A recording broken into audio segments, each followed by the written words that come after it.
My name is Michaela. I am a current traveler of the United States and a writer, mostly.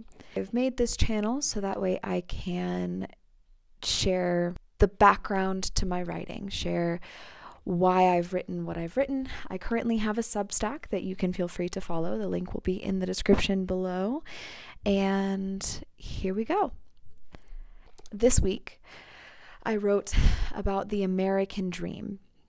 And my question really was, what if the American dream that we were taught to envision?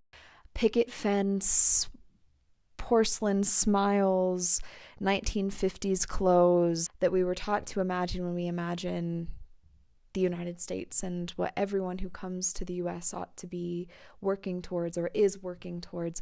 What if this thing that we've been taught to imagine or to envision, this image that seems to have been plastered into our heads, was not true? What if it was all a marketing scheme? What if it was something that was sold to us that with every television, with every computer, with every car, with every house, with every shoe, with every dress, with every bit of jewelry, every single thing that we bought and consumed, every Netflix special, every microwave dinner, everything that we consumed, we accepted this image. It was plastered on again and plastered on again and plastered on again, like a reduced price sticker at the supermarket. What if this American dream that we all imagine, almost collectively, all of us imagine this concept of what it means to be American, and we measure other people by how much they live up to the American dream, and we mark people off for, well, you don't have X and you don't have X, and so you're not really an American and you're not a good American. These things that we measure people on their Americanness by is simply just that, just the sticker that goes on the product that we are sold, that we bought, that we chose to buy into.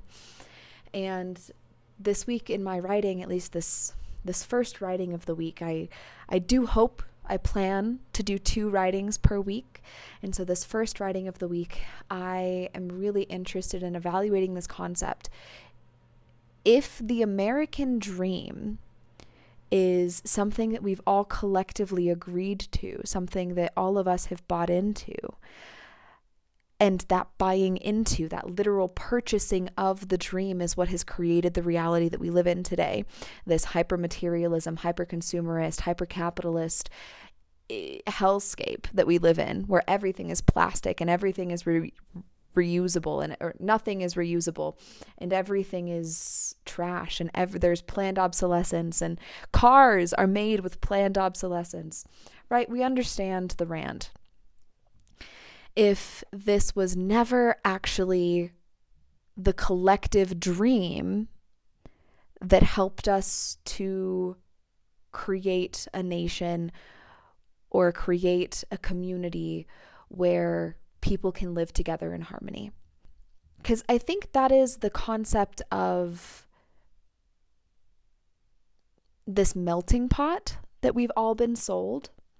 I think it's a beautiful concept because for all of human history, humans have been moving and migrating and changing and looking at their reality and saying, I think we can do better. Right? I think that there is something better. So I'm living right now in New Mexico, and here there's a large collection. Here there is a large presence of Pueblo people. And the Pueblo people, you can see the physical remnants of peoples who lived in one space but had to move to another, had to migrate, had to leave their home in search for another because the water dried up or because the weather changed or the sun grew too hot.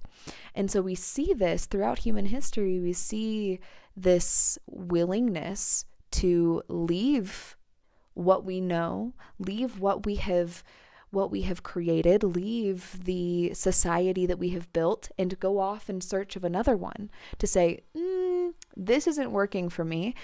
Let's try something else.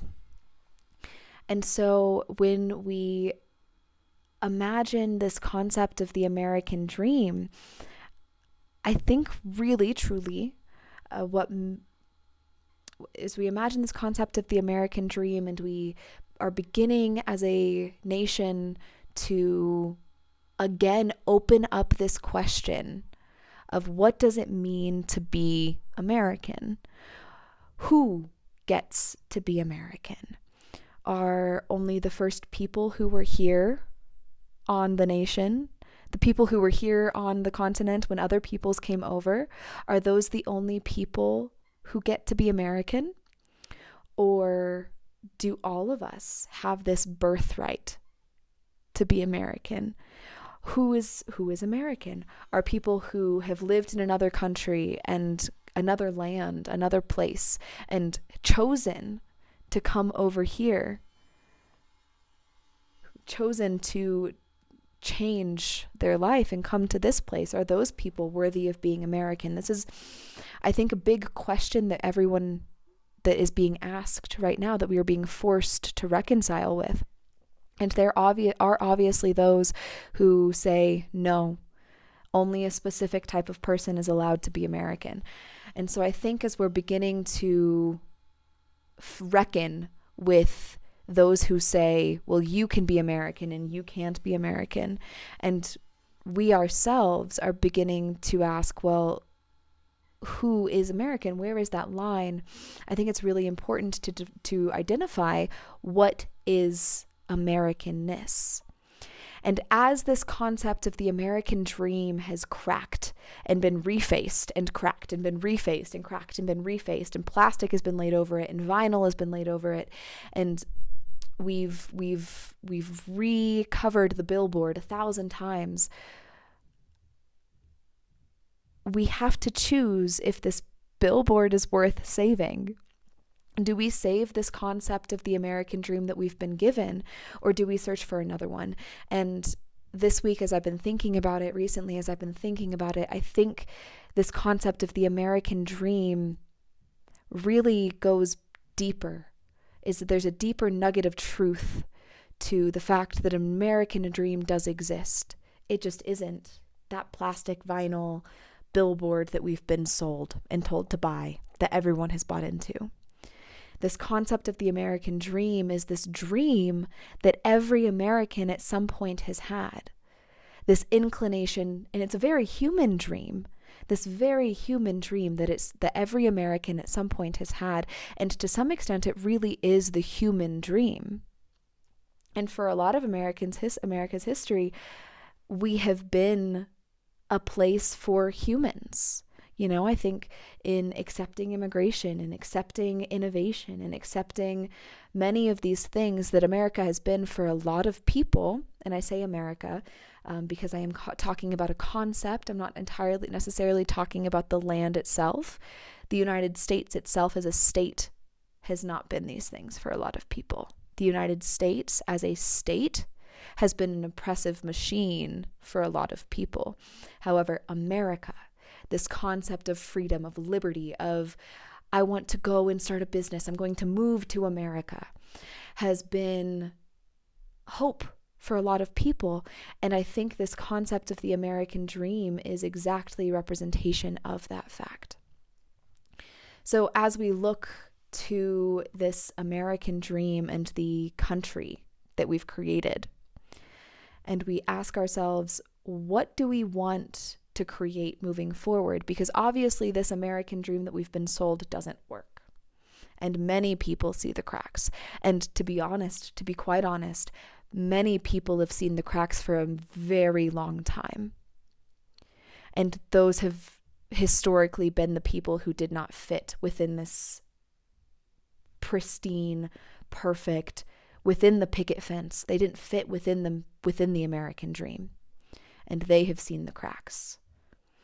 Now we're at a space where more people, those even within the fence, begin to see the cracks, because not even the fence can hold up. this dream doesn't support the weight of this many people in the current world we live in. This dream is not fit for this reality. And so I think it is time for the American dream to shift. And I don't even really imagine that it's a shifting. I think it is time to realize that we have bought this false dream, this lie, someone else's dream. I don't know whose dream it was. It's certainly not my dream. We have bought something that does not suit us. And yet it is still our job, and yet we are still Americans, and so we dream. And the dreaming that it means, what it means to be an American is to be a dreamer. And I think that's really beautiful for all of the ways in which historically America has used that name. Anyone who dreams is an American. Anyone who looks at their life and says, I think I could do that better historically has been welcomed into our borders.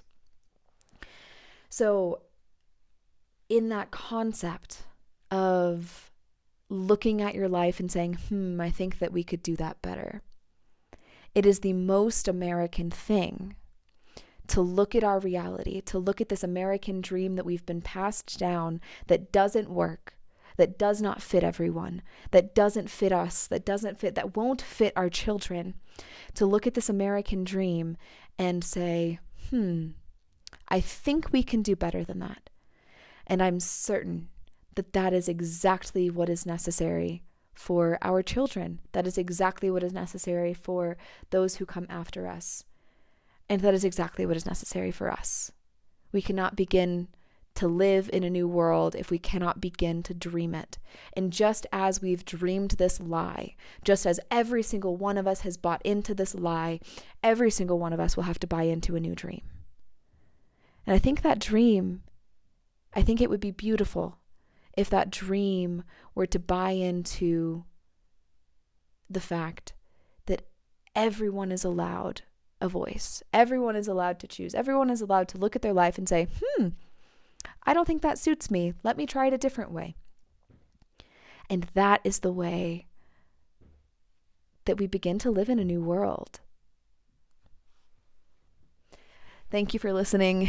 And if you enjoyed what I have to say today, please follow my Substack. I wrote a lot more about this concept on my Substack.